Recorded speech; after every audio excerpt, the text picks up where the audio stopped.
আমাদের পুরো প্রশাসন যন্ত্রটা এরকম, মানে আপনি যদি একটা 1000 সিসির গাড়িতে একটা খুব ভালো একটা ড্রাইভার বসায় দেন, সেই গাড়িতে কত স্পিড তুলতে পারবে? বেশি স্পিড তুললে গাড়ি ভেঙে যাবে।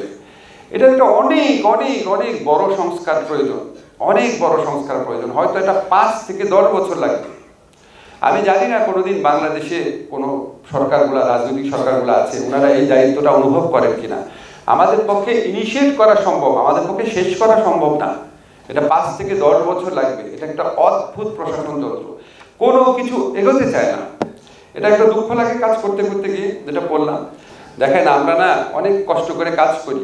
আমি সৌদি আরবে গেলাম আপনার করতে, ওমরা করতে। এত দুঃখ পেয়েছিলাম ওমরা করছি যখন, তখন একজন একটা ভিডিও করতে করতে বললো যে বিমানের টিকিটের দাম এত টাকা, বা উনি আসছে ওমরা করতে। আচ্ছা, বিমানের টিকিটের সাথে আমার মন্ত্রণালয় কি সম্পর্ক বলেন? তারপরও ফিরে আসার পর 24 ঘন্টার মধ্যে ফিরে এসে আমি এত দুঃখ পেয়েছি। আমি স্যারকে বললাম, স্যার, আমাদের চিফ অ্যাডভাইজার, মাননীয় চিফ অ্যাডভাইজার ডক্টর মদিনুল স্যারকে, স্যার বিমানের টিকিট অনেক বেশি দাম, আপনি কালকেই স্যার একটা 10টা 10:30টা মিটিং দেন। কালকে স্যার ঠিক পরের দিন স্যার মিটিং দিল, সবাইকে ডাকালো। ওই দিন বিদেশ থেকে আসার পর দিন 10:30টায় মিটিং করলাম, ওই দিন বিকাল 4টায় প্রবাসী কল্যাণ মন্ত্রণালয়ে মিটিং করলাম, নিজে ডিসিশন টাইপ করে দিলাম। তারপর আমাদের আপনারা 4-5 দিন ডিলে করিয়েছি, কিন্তু আলটিমেটলিটা হয়েছিল। বিমানের টিকিটের দাম কমেছিল, রিজনেবল হয়েছিল। ছোট্ট একটা কাজ করতে হয়েছে। আমরা বলেছি যে আপনার যে ব্লক বুকিং দেন, এটা দিতে পারবেন না। যাদের নামে বুকিং দেবেন প্রত্যেকের পাসপোর্টের নাম আর পাসপোর্টের কপি দিতে হবে, ভুয়া বুকিং দেওয়া যাবে না। আর বুকিং দেওয়ার পর অ্যাডভান্স বুকিং দিলে 3 দিনের মধ্যে টিকিট সেল করতে হবে, অথবা বুকিং শেষ। এটা করার পর দাম কমে গেছে। এখন প্রবলেমটা হচ্ছে, দুঃখটা কোন জায়গায়, আমি তো আর এটা আমার মন্ত্রণালয় না, আমি আর দেখি নাই। এখন আমি জানি না কি অবস্থা। এখন আবার শুনতে পাচ্ছি আবার নাকি দাম বেড়েছে।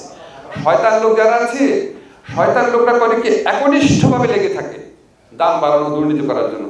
আর ভালো লোক যারা আছে, তার সংখ্যায় কম, সামান্য একটা কাজ করে মনে করে আমার দায়িত্ব শেষ, সে একনিষ্ঠভাবে লেগে থাকে না। এখন এটা তো আমাদের মন্ত্রণালয় না, এই জিনিসটা বোঝাতে পারি না যে প্রতিটা ক্ষণ যদি ওইটা দেখি, তা আমাদেরটা দেখবো কি।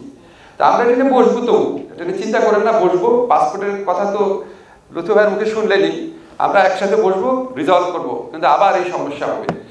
এখন এটা কেন হয়, আমি অনেক চিন্তা করে দেখেছি যে আমাদের পুরা প্রশাসন যন্ত্রটা এরকম, মানে আপনি যদি একটা 1000 সিসির গাড়িতে একটা খুব ভালো একটা ড্রাইভার বসায় দেন, সেই গাড়িতে কত স্পিড তুলতে পারবে? বেশি স্পিড তুললে গাড়ি ভেঙে যাবে। এটা একটা অনেক অনেক অনেক বড় সংস্কার প্রয়োজন, অনেক বড় সংস্কার প্রয়োজন। হয়তো এটা 5 থেকে 10 বছর লাগবে। আমি জানি না কোনোদিন বাংলাদেশে কোনো সরকারগুলো, রাজনৈতিক সরকারগুলো আছে, ওনারা এই দায়িত্বটা অনুভব করেন কিনা। আমাদের পক্ষে ইনিশিয়েট করা সম্ভব, আমাদের পক্ষে শেষ করা সম্ভব না। এটা 5 থেকে 10 বছর লাগবে। এটা একটা অদ্ভুত প্রশাসন তন্ত্র, কোনো কিছু এগোতে চায় না। এটা একটা দুঃখ লাগে কাজ করতে করতে গিয়ে, যেটা বললাম। বান্ডেল থাকলে প্রতি সেনমানিতে টাকা বাঁচবে। বিকাশ সেনমানি বান্ডেল কিনে জিতুন প্রতি লেনদেনে। শুরু হয়েছে Standard Chartered Channel I Agro অ্যাওয়ার্ডের 10ম আয়োজনের মনোনয়ন গ্রহণ। এবার নতুন ক্যাটাগরি, বছরের সেরা ছাদ কৃষক সহ মোট 13টি ক্যাটাগরিতে পুরস্কার প্রদান করা হবে। মনোনয়ন গ্রহণ চলবে আগামী 15 জুলাই 2025 তারিখ পর্যন্ত। বিস্তারিত জানতে ভিজিট করুন www.agroaward.com এবং ফোন করুন 018737000556 এই নম্বরে।